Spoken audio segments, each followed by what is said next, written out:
আরে বোকা মেয়ে, তুমি সাংবাদিক, তুমি কি কি খায় সাংবাদিক হইছো? বুঝলাম না। আমি কি প্রেগনেন্ট? আমাকে দেখে কি প্রেগনেন্ট মনে হচ্ছে? আপনাকে দেখে মনে হচ্ছে প্রেগন্যান্ট। আপনি প্রেগন্যান্ট অবস্থায় যে রাস্তায় বেরিয়েছেন, আপনার কি কোনো অসুবিধা হচ্ছে না? হ্যাঁ আপু, আমরা এটাই জানতে চাইতেছি। আমরা আমাদের সাংবাদিকতার মধ্যে কোনো আঙুল তুলবেন না। আমরা সাংবাদিক, আপনি দেখলে বুঝতে পারছেন। আরে আমি নিচতলা ভাড়া দিয়ে উপরতলা এত টাকা ইনভেস্ট করলাম, নিচতলা ভাড়া দিয়ে আমি ৭৭ লক্ষ টাকা এই এখানে ইনভেস্ট করছি। আপনারা বলতেছেন না মানে প্রেগনেন্ট? আমি কি প্রেগনেন্ট? আমরা ঠিক বুঝতেছি না, একটু বুঝে হ্যাঁ বুঝে বলেন। আমি মানে এগুলা ডেভেলপ করছি মানে একটু মানে প্লাস্টিক সার্জারি করছি। এই যে লিজেন্ড, এই সেরাটা লিজেন্ড আছে, এই সেরা বুঝছে প্লাস্টিক সার্জারি করে একটু বড় বানাইছি। কেন করছেন? ভাইরাল হওয়ার জন্য নাকি? এটা আমার শখ, এটা আমার ভাইরাল হওয়ার জন্য, মানে ফেসবুকে যাতে আমার সবাই ট্রেন্ডিং এ রাখে, এই জন্য আমি এটা করছিলাম আর কি। মানে ভাইরাল হওয়ার জন্য, সবার সমালোচনায় থাকার জন্য। হ্যাঁ। তো আপনি প্রায় কয় লক্ষ টাকা খরচ করছেন? ৭৭ লক্ষ টাকা খরচ। আচ্ছা, তো এদিক দিয়ে কোথায় যাচ্ছেন আপনি? আর আপনার হাতে কি? এটা হচ্ছে আমার ডায়েরি। হাঁটা ব্যথা হয়ে গেছে। এটা হচ্ছে আমার ডায়েরি, ঠিক আছে? এখানে মামলার মোকদ্দমার যত কাগজপত্র আছে সবকিছু এটার মধ্যে, কিভাবে মামলা করব আর মনে করেন সবকিছু এটার মধ্যে আর কি। মানে আপনি আপনার হাজবেন্ডের বিরুদ্ধে মামলা করবেন, এখানে সমস্ত কিছু আছে, সমস্ত ডকুমেন্ট। কিভাবে মামলা করবেন, মামলার মধ্যে কি লিখবেন, সমস্ত কিছু লিখে নিয়ে আসছেন। এখন আপনি কি কোর্টে যাচ্ছেন নাকি বাসায় যাচ্ছেন? আমি এখন করে যাচ্ছি মামলা করার উদ্দেশ্যে, ঠিক আছে? আচ্ছা, মূলত আপনি আপনার হাজবেন্ডের বিষয়ে মামলা করতে চাচ্ছেন কেন? আমরা এটা জানতে চাই। মানে আমি নিচতলা ভাড়া দিয়ে ৭৭ লক্ষ টাকা খরচ করছি এখানে, কিন্তু আমার হাজবেন্ড এখন আমাকে ছেড়ে দিছে। আমার ৭৭ লক্ষ টাকা যে খরচ হয়েছে, এই টাকা এখন কে দিবে?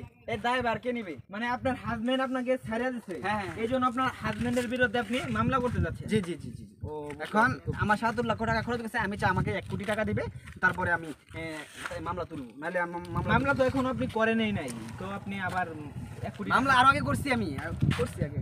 তো করছেন? হ্যাঁ হ্যাঁ।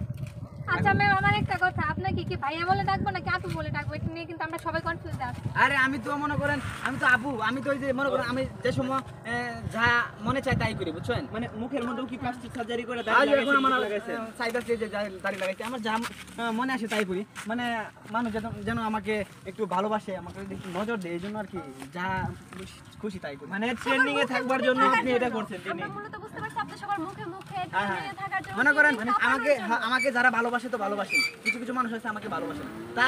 তা নিয়ে আমি কোনো পরোয়া করি না, কারণ কেউ আমাকে ভালোবাসবে কেউ বাসবে না, এটা স্বাভাবিক। মানে কেউ আপনাকে বুঝবে, কেউ হ্যাঁ, বুঝবে না। হ্যাঁ। যারা কাছের মানুষ আছে তারা আপনাকে বুঝবে, যারা কাছের মানুষ আছে তারা আমারে বুঝবে, সবসময় আমাকে বুঝে। আর যারা দূরের মানুষ তারা আপনাকে বুঝবে। তাদের আমি কোনো সময় কেয়ার করি আমি না। যতদূর জানি আপনার হাজবেন্ড তো অবশ্যই আপনার কাছের মানুষ ছিল, আপনার হাজবেন্ডই আপনাকে বুঝতেছে না। তো আর হাজবেন্ডের দুনিয়ার খারাপ। এ তো মনে করেন আমার এই যে বিয়ে করে আমার ছেড়ে দিছে, আমি ৭৭ লক্ষ ইনভেস্ট করছি, ৭৭ লক্ষ টাকা। এখন এই টাকা আমি কিভাবে তুলবো? আমার হাজবেন্ডের যেন ভালো বিচার হয়, এ নিয়ে আপনারা একটা নিউজ করেন ভালো করে। জি জি, অবশ্যই নিউজ করবো আমরা হ্যাঁ, যেহেতু সাংবাদিক। জি, জি। তো আমাদের এই যে দর্শক ভাইরা যারা আছে তাদের কিছু বলে আসেন আপনি। দর্শক ভাইদের উদ্দেশ্যে আমার একটাই কথা, যে সৃষ্টি আল্লাহ তাআলা যারা সৃষ্টি করছে এটা এইভাবেই সুন্দর, এটা যদি বিকৃতি করবার চাই তাহলে আমার মতো যে আমি কিন্তু প্রেগনেন্ট, আপনারা বলতেছেন প্রেগনেন্ট, হ্যাঁ এই যে এরকম হইব কিন্তু। হ্যাঁ আমি তো মানে খুললা সবকিছু বলতে পারতেছি না।